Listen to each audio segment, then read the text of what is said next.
Salut à tous les amis, c'est Joverclock, j'espère que vous allez bien. On se retrouve aujourd'hui pour parler des Kabilek et notamment des i3 avec le 7350K.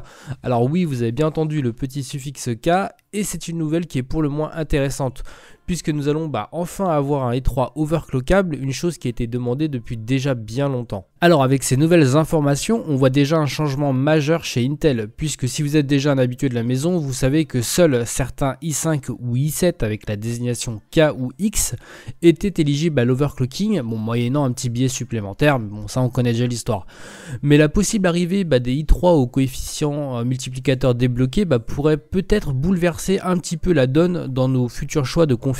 Alors on va parler un petit peu de la déclinaison de la gamme et notamment des améliorations. Donc il va y avoir 4 CPU dont ces Core i3 qui vont partir du 7100 au 7350K. Globalement qu'est-ce qui va changer? Les fréquences, on va avoir aussi un MO de cache qui va changer entre le 7100 et le reste de la gamme. Donc voilà, c'est assez léger on va dire en termes de fréquence notamment. On sera à 3.9 pour le plus petit jusqu'à 4.2 pour le 7350K. Donc on va gagner le mode turbo, donc ça c'est une belle chose pour les Core i3 et globalement une montée en fréquence de 200 à 300 MHz par rapport à l'ancienne génération. Alors en ce qui concerne les prix, ça va être le nerf de la guerre et c'est relativement intéressant.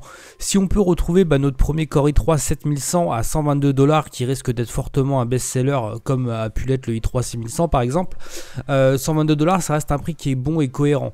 Le i3 7350K par contre lui va directement taper dans les 177 $, donc c'est pas forcément que ça soit, c'est un petit peu cher quand même pour un i3, on va pas se le cacher, mais bon voilà, il y a l'overclocking donc on sait que ça rajoute un petit billet. Le truc c'est le comparer au i5 7400 qui lui est proposé à 195 $, et là ça risque de poser un certain souci. Alors à mon avis la confrontation des i3 et i5 est inévitable si ce n'est déjà le cas. Alors la politique d'Intel avait déjà certaines limites, l'écart entre chaque génération étant assez faible, il les différenciait souvent avec des faibles montées en fréquence, mais voilà, petit à petit l'écart n'est plus significatif et même si la fréquence n'est pas l'unique point à surveiller, il joue quand même dans la balance.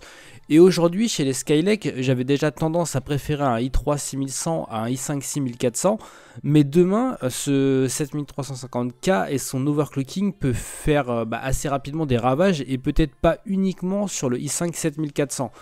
Il reste maintenant à connaître bien évidemment son véritable potentiel.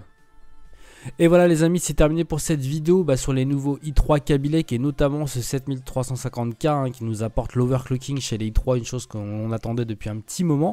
N'hésitez pas à me dire ce que vous en pensez, comment vous voyez les choses s'orienter. Est-ce que on doit maintenant partir sur le meilleur i3 ou sur le plus mauvais i5? C'est une bonne question à se poser.